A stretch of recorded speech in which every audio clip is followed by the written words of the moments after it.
बहुत बहुत स्वागत है आप सभी का study with Swati YouTube channel पर। दोस्तों, आज के अपने इस वीडियो में हम बात करेंगे यूपीटीटी के क्वेश्चन पेपर को लेकर के। अगर हम बात करें यूपीटीटी 28 नवंबर 2021 के क्वेश्चन पेपर की, तो किस तरह से एग्जाम में आपके क्वेश्चन आए थे। अगर हम सब्जेक्ट वाइज चीज़ों को लेकर के बात करें, आप सभी को पता है, जिन भी स्टूडेंट्स ने यूपीटेट का क्वेश्चन पेपर देखा है या क्वेश्चन पेपर दिया है, पेपर क्या एग्ज़ाम जो है वो बीच में ही रोक दिया गया, क्योंकि 28 नवंबर 2021 के क्वेश्चन पेपर की बात करें तो लीक हो गया था, तो इस वजह से एग्ज़ाम नहीं हो पाया था। यह जो क्वेश्चन पेपर है यह 1 to 5 का है यूपी टेट के लिए, जो कि 28 नवंबर के लिए था। तो 1 to 5 का ही लीक होने के बाद 6 to 8 जो है वह नहीं कंडक्ट कराया गया। ठीक है, यहाँ पर आज के इस वीडियो में हम देख लेते हैं क्वेश्चन पेपर को। प्रीवियस वीडियो में हमने क्वेश्चन पेपर, अगर हम बात करें child development and teaching method की, तो इस सब्जेक्ट से हमने 130 क्वेश्चंस कंप्लीट करा दिए थे विथ आंसर। ठीक है, तो इनको आप देख सकते हैं हमारे चैनल की प्लेलिस्ट में जा करके। वहाँ पर मैंने हिंदी सब्जेक्ट, चाइल्ड डेवलपमेंट से बात करें संस्कृत और इंग्लिश सब्जेक्ट, तो इन सभी को मैंने कम्प्लीटली कराया है, चीज़ों को अच्छे से एक्सप्लेन किया है। तो आप वहाँ से इस क्वेश्चन पेपर को सब्जेक्ट वाइज भी देख सकते हैं। आज के अपने इस वीडियो में हम बात करें गणित सब्जेक्ट की, तो गणित के क्वेश्चन पेपर को देखेंगे, यानी किस तरह से आपका मैथ सब्जेक्ट का क्वेश्चन पेपर आया था उसको भी आज देख लेते हैं। तो आप ये क्वेश्चन पेपर देख पा रहे हैं, ये लाइन से हैं। एक बार हम फिर से इन चीज़ों को देखते जा रहे हैं। यहाँ पर आपका डेवलपमेंट का खत्म हो गया, यानी चाइल्ड डेवलपमेंट का, उसके बाद आया हिंदी लैंग्वेज, तो ये भी आपका कंपलसरी पार्ट है। इसके भी मैंने 130 क्वेश्चंस कंप्लीट करा दिए हैं, तो इन्हें भी आप देख सकते हैं किस तरह से एग्ज़ाम जो है आपका हुआ था। पर कह सकते हैं ना कि दुर्भाग्यवश कुछ गंदे लोगों की वजह से पेपर लीक हो गया और पेपर जो है वो नहीं हो पाया। काफ़ी बच्चे परेशान भी थे क्योंकि पेपर बहुत अच्छा आया था। ये है आपका लैंग्वेज। अगर हम बात करें इंग्लिश की, जिन्होंने संस्कृत या इंग्लिश में से चूज़ किया उनके लिए पेपर था। तो ये इंग्लिश लैंग्वेज की कल हमने बात की थी इस क्वेश्चन पेपर को लेकर के, इसे भी आप देख सकते हैं। इसके बाद अगर हम बात करें संस्कृत की, तो संस्कृत की क्वेश्चन पेपर को भी मैंने सॉल्व करा दिया है, इसको भी आप देख सकते हैं। आज के अपने इस वीडियो में हम बात करेंगे मैथ सब्जेक्ट की। तो ये रहा मैथ सब्जेक्ट का क्वेश्चन पेपर, जो कि यूपीटीटी 28 नवंबर 2021 का है। न्यू डेट के बारे में बात करें दोस्तों, तो यूपीटीटी 28 नवंबर का जो पेपर लीक हुआ था उसकी जो एक्सपेक्टेड डेट है वह 23 जनवरी 2022 बताई जा रही है। जैसा भी कुछ होगा, जैसे ही कोई नोटिफिकेशन आता है आपको अपडेट कराया जाएगा। तो यहाँ पर हम क्वेश्चन पेपर को देख लेते हैं। तो ये है हमारा गणित सब्जेक्ट से 1 to 5 के लिए यूपीटीटी 2021 का क्वेश्चन पेपर।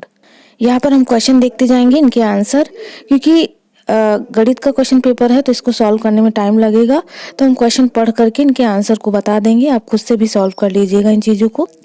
तो चलिए दोस्तों, क्वेश्चन नंबर 1 देख लेते हैं। 1 पूछा था, यदि 15 मजदूर एक सड़क को 48 घंटे में बनाते हैं तो उसी काम को 30 घंटे में करने के लिए आवश्यक मजदूरों की संख्या है। मजदूरों की संख्या पूछ ली थी कितनी है, तो इसको अगर आप सॉल्व करेंगे, अगर आप इसको इंग्लिश में समझना चाहते हैं तो साइड में आपका इंग्लिश में दिया है, ठीक है, इस क्वेश्चन को तो इंग्लिश में भी आप पढ़ सकते हैं।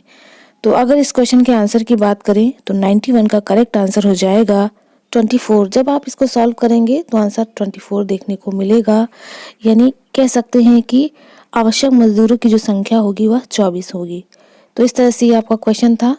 अगला क्वेश्चन देखते हैं। क्वेश्चन नंबर है ये आपका 92। तो यहाँ पर हम हिंदी और इंग्लिश दोनों को लेकर के चल रहे हैं, बाइलिंगुअल है, आप देख सकते हैं।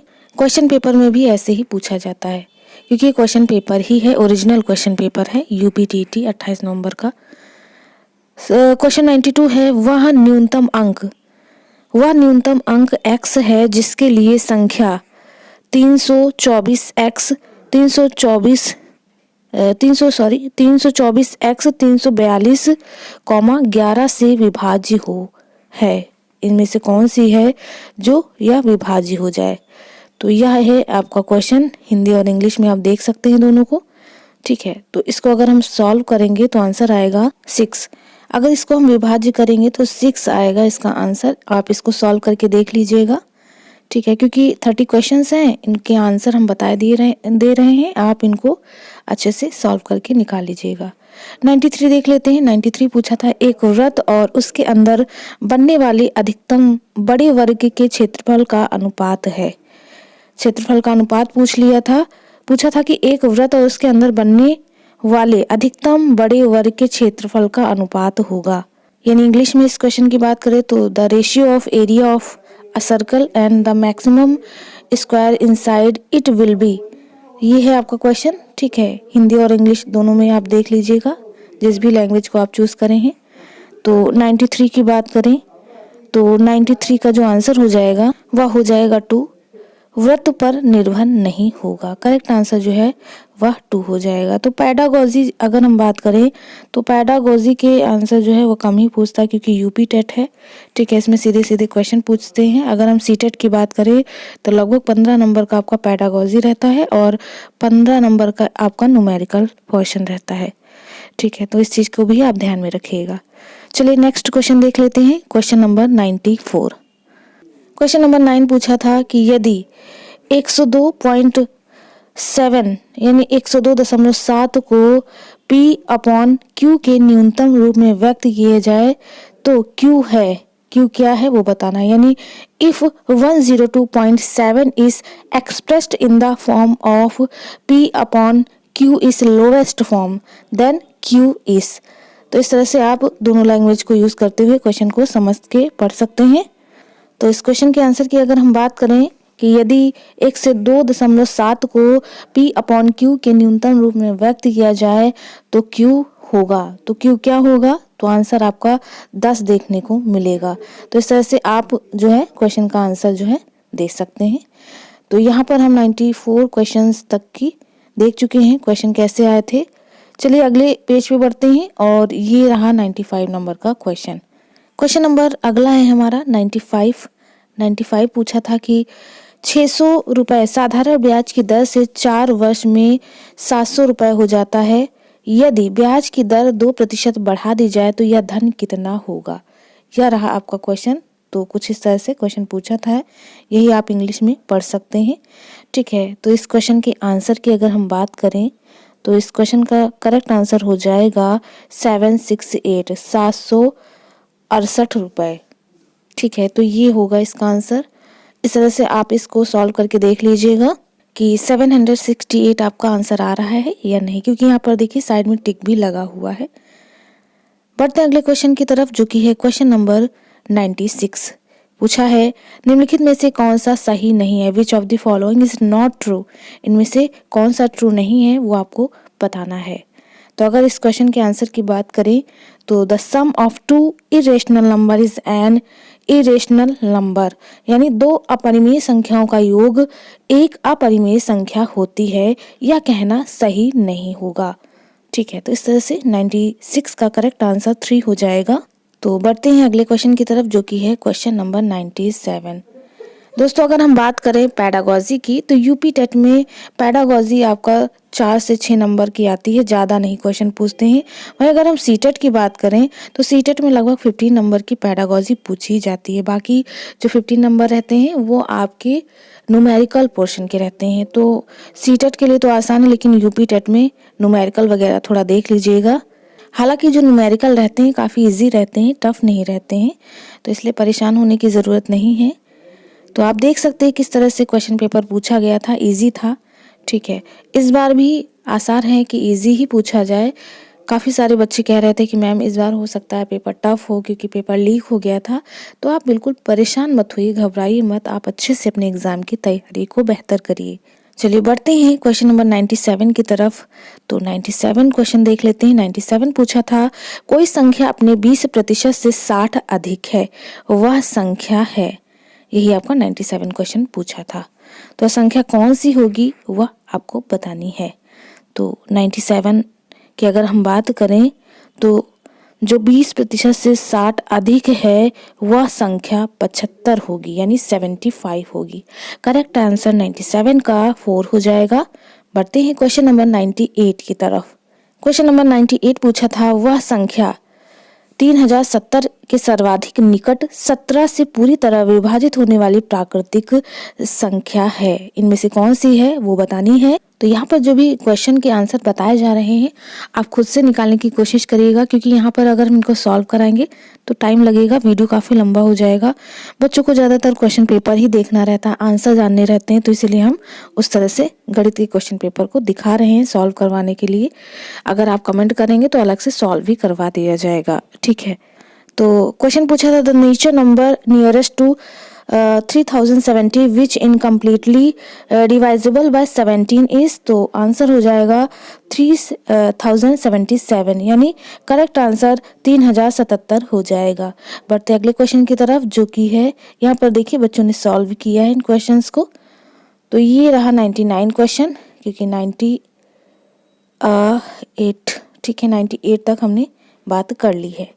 99 है कि the ratio of cost price and selling price is 5:4, then loss percentage is, यानी क्रय मूल्य और विक्रय मूल्य का अनुपात 5 रेशियो जो है 5:4 है, तो हानि प्रतिशत कितना है।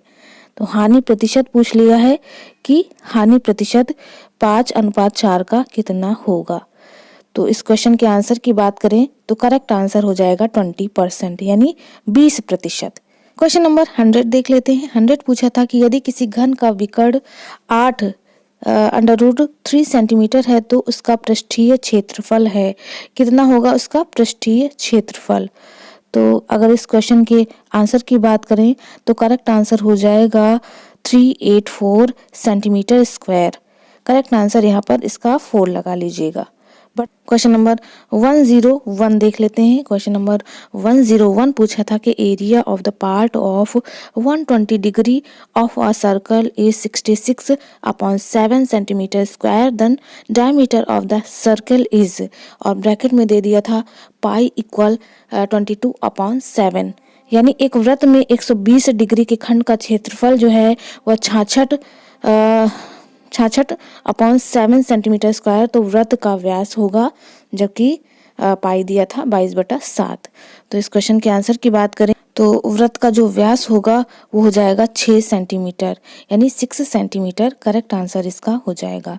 बढ़ते हैं अगले क्वेश्चन की तरफ, जो कि है क्वेश्चन नंबर 102। 102 पूछा था कि यदि किसी वर्ग के विकर्ण को दुगुना कर दिया जाए तो क्षेत्रफल होगा, कितना होगा क्षेत्रफल। तो करेक्ट आंसर हो जाएगा 4 गुना, यानी 4 टाइम्स। ये आप देख सकते हैं आंसर लगा हुआ है। बढ़ते हैं अगले क्वेश्चन की तरफ, जो कि है क्वेश्चन नंबर 103। क्वेश्चन नंबर 103 पूछा था कि Vinay sold a watch in 75 rupee, he gets profit as the same as cost price of the watch, then cost price of the watch is, यानी विनय एक घड़ी ₹75 में बेचता है, जिससे उसे घड़ी की लागत कीमत के बराबर प्रतिशत लाभ होता है। तो घड़ी की लागत मूल्य है, कितनी है घड़ी की लागत मूल्य, वह पूछा है। तो इस क्वेश्चन के आंसर की बात करें तो घड़ी की जो लागत मूल्य होगी वह 50 रुपए होगी, यानी 50 रुपीज। करेक्ट आंसर 4 हो जाएगा।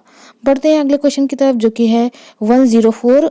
क्वेश्चन नंबर 104 पूछा है कि यदि दो वृत्तों के केंद्रों के बीच की दूरी उनकी त्रिज्याओं के योग से कम हो तो वे दोनों वृत्त हैं, कौन से होंगे वो दोनों वृत्त, तो यही पूछा है।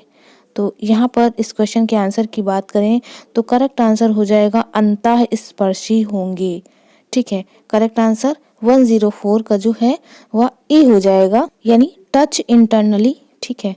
बढ़ते हैं क्वेश्चन नंबर 105 की तरफ। पूछा था अंक विन्यास 1, 5, 2, 10, फिर डैश डैश, फिर 15, 4, 20 में विलुप्त संख्या है, यानी मिसिंग नंबर पूछ लिया था। ये जो भी आपके नंबर दिए हैं 1, 5, 2, 10, ठीक है, इस तरह से इनमें मिसिंग नंबर पूछ लिया था कि कौन सा मिसिंग नंबर होगा। तो इस पैटर्न में जो हमारा मिसिंग नंबर होगा वह 3 हो जाएगा, ठीक है। बढ़ते हैं अगले क्वेश्चन की तरफ, जो कि है 106। क्वेश्चन नंबर 106 क्या पूछ रहा है, इसको थोड़ा हम छोटा करके देख लेते हैं। ये रहा। तो 106 पूछा था कि यदि ए और बी घन पूर्णांक संख्याओं को 6 से विभाजित करने पर शेषफल क्रमशः 4 और 5 प्राप्त होते हैं, तब ए स्क्वायर प्लस बी स्क्वायर को 6 से विभाजित करने पर शेषफल क्या होगा। तो ए और बी घन पूर्णांकों का जो शेषफल आएगा वह हो जाएगा 5। करेक्ट आंसर 5 हो जाएगा। ठीक है, बढ़ते हैं अगले क्वेश्चन की तरफ, क्वेश्चन नंबर 107 की तरफ। क्वेश्चन नंबर 107 पूछा था कि यदि किसी वर्ग की भुजा में 10% की वृद्धि कर दी जाए तो उसके क्षेत्रफल में कितने प्रतिशत की वृद्धि जो है वह देखने को मिलेगी। तो यह था आपका क्वेश्चन। ठीक है, तो यहाँ पर अगर इस क्वेश्चन के आंसर की बात करें कि कितने प्रतिशत की जो वृद्धि है वह देखने को हमें मिलेगी, तो यहाँ पर वर्ग की भुजा का जो प्रतिशत देखने को मिलेगा वह है 21%, यानी 21% की वृद्धि देखने को मिलेगी। बढ़ते हैं अगले क्वेश्चन की तरफ, जो कि है क्वेश्चन नंबर 108। क्वेश्चन नंबर 108 पूछा है कि मोहन की 5 वर्ष पूर्व उम्र जो है 5 वर्ष उम्र तथा 9 वर्ष बाद उम्र का गुणनफल जो है वह 15 है, तब मोहन की वर्तमान आयु है कितनी है, तो वह पूछ लिया है। तो अगर इस क्वेश्चन के आंसर की बात करें कि मोहन की वर्तमान आयु कितनी होगी, तो the product of the age of Mohan before 5 year and after 9 year is 15, then Mohan present age is 60 हो जाएगी, यानी 6 हो जाएगी। सॉरी, मैंने 16 बोल दिया। ठीक है, तो करेक्ट आंसर आपका यहाँ पर देखने को 6 मिलेगा। तो प्रेजेंट जो एज होगी वह 6 होगी। बढ़ते हैं अगले क्वेश्चन की तरफ, जो कि है क्वेश्चन नंबर 109। तो यहाँ पर हम देख लेते हैं 109। तो क्वेश्चन नंबर 109 पूछा था कि द वैल्यू आपको दे दी ब्रैकेट में 0.00032 और फिर ब्रैकेट के बाहर 0.6 इज। तो इसमें आपको वैल्यू बतानी थी, मान बताना था कि कितना मान आएगा। तो आंसर यहाँ पर आपका सही लगा हुआ है, वैल्यू आएगी 0.008। ठीक है, करेक्ट आंसर यहाँ पर 2 हो जाएगा। बढ़ते हैं अगले क्वेश्चन की तरफ, जो कि है क्वेश्चन नंबर 10। तो क्वेश्चन नंबर 10 पूछा था कि यदि संख्याओं में x5x 9, 327 और 2y8 का योग जो है 1114 हो तो x का महत्तम संभव मान है कितना होगा, महत्तम संभव मान। तो यहाँ पर 110 की बात करें तो यहाँ पर 110 का जो आंसर हो जाएगा वह है 7। Correct answer is 7। बढ़ते हैं अगले क्वेश्चन की तरफ। तो यहाँ पर 111 नंबर का क्वेश्चन है, देख लेते हैं इसे भी। क्वेश्चन नंबर 111 पूछा था कि परिमेय 0/-5 संख्या से बड़ी परिमेय संख्या है। Which rational number is bigger than rational number 0/-5। तो यहाँ पर परिमेय संख्या पूछ ली थी कि कौन सी बड़ी होगी। बड़ी परिमेय संख्या की बात करें तो -3/-8। करेक्ट आंसर इज 2 हो जाएगा, -3/-8। बढ़ते हैं क्वेश्चन नंबर 112 की तरफ, यानी 112 की तरफ। दो संख्याओं का लासा और मासा का गुणनफल 336 है और उनके बीच का अंतर 10 है, तो वह संख्याएं कौन सी होंगी। यानी the product of LCM and HCF of 2 number is 336, the difference of 2 number is 10, then number are कौन सा नंबर होगा। तो यहाँ पर इन दोनों को डिफरेंट अगर हम करेंगे तो आंसर हमारा जो पाएंगे वो होगा 14,24। करेक्ट आंसर इज 2 हो जाएगा। ठीक है, बढ़ते हैं क्वेश्चन नंबर 113 की तरफ। तो 113 क्वेश्चन पूछा था कि आपको नंबर दे दी थी, उनकी पावर दे दी थी 4 की पावर 61 प्लस 4 की पावर 62 प्लस 4 की पावर 63 प्लस 4 की पावर 64, इसी तरह 4 की पावर 65 किस संख्या से भाज्य होगी। इस डिवाइजिबल बाय किससे ये डिवाइजिबल होगी, तो वही पूछ लिया था। तो यहाँ पर अगर इस क्वेश्चन के आंसर की बात करें तो यह हो जाएगा 11 से डिवाइजिबल, यानी यह संख्या 11 से भाज्य हो जाएगी, निकल जाएगी। ठीक है, करेक्ट आंसर आपका 2 हो जाएगा, 11। क्वेश्चन नंबर 114 है कि 3:57 PM से 5 घंटे 58 मिनट पहले क्या समय था। What was the time before 5 और 58 मिनट फ्रॉम 3:57 PM। तो यहाँ पर इस क्वेश्चन के आंसर की बात करें कि क्या समय होगा, तो जो समय होगा वह 9:59 AM होगा। ठीक है, करेक्ट आंसर आपका 2 हो जाएगा। बढ़ते अगले क्वेश्चन की तरफ जो कि नेक्स्ट पेज पे है 115। क्वेश्चन नंबर 115 है कि नीचे दिए गए पाई चित्र में एक परिवार द्वारा विभिन्न मदों में एक महीने के खर्च का विवरण है। यदि परिवार की कुल आय जो है 35,000 है तो ईंधन तथा भोजन पर कुल कितना खर्च हुआ है। तो ये देख सकते हैं, ये पाई दी है, पाई चार्ट दिया है। पाई चार्ट को आप देखिए और इसका आंसर बताइए कि ईंधन तथा भोजन पर कुल कितना खर्च हुआ है। तो ये आपने क्वेश्चन अच्छे से देख लिया है। ठीक है, हिंदी और इंग्लिश दोनों में दिया है, आप इसे अच्छे से पढ़ सकते हैं। अब देखते हैं हमारे ऑप्शन। तो इस क्वेश्चन के ऑप्शन आपके दिए हैं, ऑप्शन आप देख पा रहे हैं। तो इसका जो करेक्ट आंसर हो जाएगा वो हो जाएगा 20,300। ठीक है, तो इसे आप निकाल के देख लीजिएगा। बढ़ते हैं अगले क्वेश्चन की तरफ जो कि है क्वेश्चन नंबर 116। क्वेश्चन नंबर 116 है, यदि आज 1 अप्रैल है, दिन बुधवार है, यह अधि वर्ष है, आज से 3 वर्ष पश्चात सप्ताह का कौन सा दिन होगा। तो सप्ताह का कौन सा दिन होगा पूछ लिया है। यानी today is 1 April, the day of the week is Wednesday, this is a leap year, the day of week on this day after 3 year will be. तो इस क्वेश्चन के आंसर की बात करें तो यहाँ पर करेक्ट आंसर होगा सैटरडे यानी शनिवार। बढ़ते हैं अगले क्वेश्चन की तरफ जो कि 117 है। क्वेश्चन नंबर 17 दिया है, 117 है। नीचे दिए गए न्यून कोण के पूरक व समपूरक कोणों का अंतर है। यानी जो आपके नंबर दिए गए हैं इसमें न्यून कोण के पूरक व समपूरक कोणों का अंतर पूछ लिया है कि कितना अंतर होगा वो आपको बताना है। तो यहाँ पर इस क्वेश्चन का आंसर हो जाएगा 90 डिग्री। बढ़ते हैं अगले क्वेश्चन की तरफ जो कि नेक्स्ट पेज पे है। तो क्वेश्चन नंबर 1118 देख लेते हैं। क्वेश्चन नंबर 118 पूछा था कि कितने समय में 16 सही 2/3% वार्षिक ब्याज की दर से साधारण ब्याज मूलधन का 5/6 होगा। तो ये रहा आपका क्वेश्चन और ये रहे आपके ऑप्शन। तो 118 क्वेश्चन की बात करें तो करेक्ट आंसर हो जाएगा 5 ईयर यानी 5 वर्ष। बढ़ते हैं अगले क्वेश्चन की तरफ जो कि है 119 नंबर का क्वेश्चन। तो क्वेश्चन आपका पूछा था what is the profit percentage if you buy bananas at the rate of 10 rupee dozen and sell them at the rate of 10 bananas at rupee 12। तो इस क्वेश्चन के आंसर की बात करें तो करेक्ट आंसर 2 हो जाएगा 44% यानी 44%। नेक्स्ट क्वेश्चन है हमारा क्वेश्चन नंबर 120। पूछा था कि यदि किसी संख्या का 30% उस संख्या के 3/4 से 63 कम है तो वह संख्या होगी। यानी if 30% of a number is 63 less by 3/4 of that number then the number is. तो कौन सा नंबर होगा, तो इसका करेक्ट आंसर 140 हो जाएगा।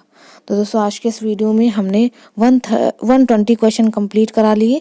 यानी ये आपका 1 से 30 तक क्वेश्चंस थे। इस तरह के क्वेश्चन आपके एग्जाम में पूछे गए थे। यह ओरिजिनल पेपर है तो इसे आप देख सकते हैं।